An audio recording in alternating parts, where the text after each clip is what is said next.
Bonjour Omar. Bonjour Rachid. Et on va reparler des prix des hydrocarbures parce que voilà, c'est reparti à la hausse avec donc cette guerre au Moyen-Orient qui prend de nouveau une tournure très économique et ces attaques de sites énergétiques dans les pays du Golfe commencent à inquiéter. Oui, ça commence à inquiéter, d'autant plus que cette nuit et jusqu'à l'heure où nous parlons, eh bien, ces attaques se poursuivent. D'ailleurs, la dernière nouvelle, c'est l'attaque sur un site qui se trouve en mer Rouge, en Arabie Saoudite. Donc, on a quitté la côte Est. La côte Est, on est sur la côte Ouest de l'Arabie Saoudite. C'est des sites, donc un site pétrolier dans la région de Yambo qui vient d'être attaqué. Et bien, tout ceci, bien évidemment, fait flamber les prix des produits énergétiques. Il s'agit du pétrole et du gaz, bien évidemment. Et bien, on va le voir, d'ailleurs, à l'instant, s'agissant du pétrole, on parle d'une hausse aujourd'hui de plus de 5%.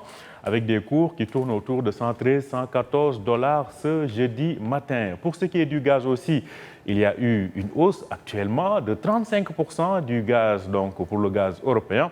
Donc tout ceci est la résultante de ces attaques qui ont ciblé donc ce matin et depuis cette nuit donc des sites énergétiques dans la région.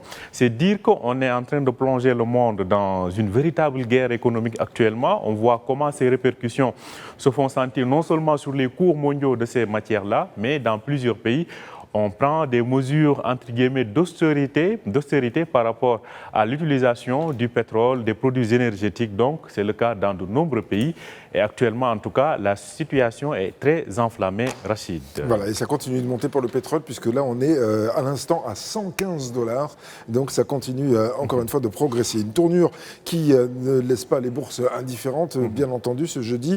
Et alors qu'aux États-Unis, la Fed avertit sur une inflation à venir. Oui, alors, c'est quelque chose quand même qui est assez parlant, hein, parce que même les États-Unis n'échappent pas à ce risque de flambée et d'inflation, parce qu'on sait que l'économie américaine aussi importe énormément de choses de par le monde. Donc le transport maritime, on va en parler, commence aussi à flamber. Les bourses européennes, pour leur part, ont toutes ouvert pratiquement en baisse ce matin, en tout cas jusqu'à -1. C'était le cas par exemple à Paris, Francfort, Londres, les principales donc places boursières européennes. Donc comme je le disais, pour les États-Unis, c'est la Fed elle-même hier qui a averti, en tout cas, c'est un peu comme le langage qu'a tenu Banque El Maghreb ici, c'est-à-dire que si cette guerre s'inscrit dans la durée, on risque d'avoir une hausse donc des prix généralisée, ce qui va se traduire par une hausse donc de l'inflation aux États-Unis. La Banque du Japon dit la même chose elle aussi et qui a décidé de rester donc inchangé, de maintenir inchangé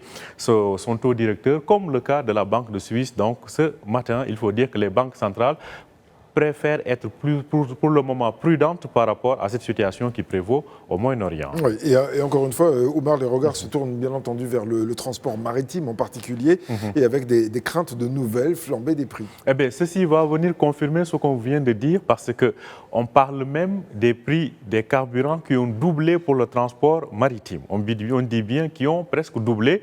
Pourquoi? Parce que les navires n'arrivent plus à s'approvisionner dans les pays du Golfe.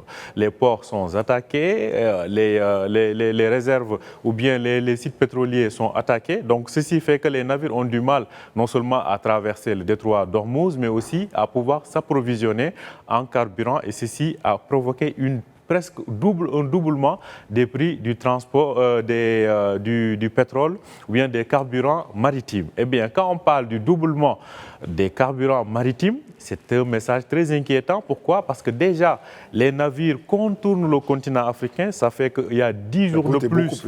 C'est ça, 10 jours de plus habituellement qui sont rajoutés à leur trajet à destination de l'Afrique du Nord ou bien de l'Europe. Ça, c'est d'une part. Si aujourd'hui, il y a une pénurie de pétrole et un doublement des prix du pétrole, ça veut dire, en tout cas du carburant maritime, ça veut dire qu'on risque de revivre une nouvelle flambée du fret maritime. On l'avait vécu au lendemain de la reprise du Covid-19. Ça avait provoqué une sorte de flambée mondiale avant que la guerre en Ukraine ne vienne compliquer cette inflation mondiale-là. Si aujourd'hui on se relance dans une flambée du fret maritime, eh bien, je pense que là, l'inflation va se faire ressentir beaucoup plus rapidement et de façon beaucoup plus large au niveau mondial. Et au Maroc, je rappelle que depuis ce lundi, les prix des carburants ont haussé. Si on y ajoute donc ce fret maritime qui risque aussi d'augmenter, eh bien, je pense que l'inflation risque d'exploser encore une fois. Eh bien, on va en parler dans quelques instants avec l'invité de la rédaction. Merci beaucoup, Omar Baldé.